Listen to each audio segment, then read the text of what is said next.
Umaasa naman ang Converge big man na si Justin Arana na magiging maayos ang pagbuo ng chemistry ng Fiverr Xers matapos ang pagdating ng two-time PBA Finals MVP na si Mikey Williams para sa paparating na Commissioner's Cup. Ang ibang detalye alamin sa aking eksklusibong pag-abante. Sports Now. Sports Now. Exclusive.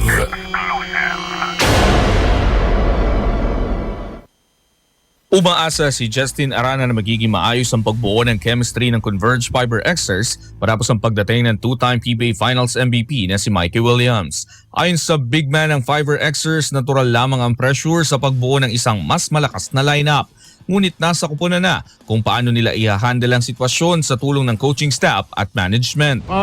Siyempre yung pressure nandiyan naman pero yun nga, nasa amin na lang kung paano namin i-handle. Siyempre yun nga, sa guidance ng buong management and coaching staff, kumbaga kaya naman, kumbaga kasi yun nga, bilog naman yung bola, so hindi mo pa rin masasabi kahit gaano kalakas yung team, basta pero yun, hopefully mag-gel kami, especially kala Mikey and sila Juan, so sana. Kasabay ng pagdating ni Williams, inaasa ang lalakas ang backcourt ng Converge na mayroon ng mga guard na sina Juan Gomez de Leano at Alex Stockton. Nakabalik sa PBA si Williams matapos ang halos 3 taong pagkawala sa liga.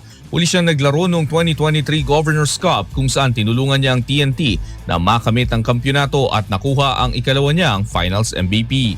Para kay Arana, malaking bagay ang experience at leadership na dala ng Phil-American Guard sa paparating na Commissioner's Cup. Sobrang excited kami for Mikey, syempre, two-time Finals MVP and syempre sobrang veterano na yan.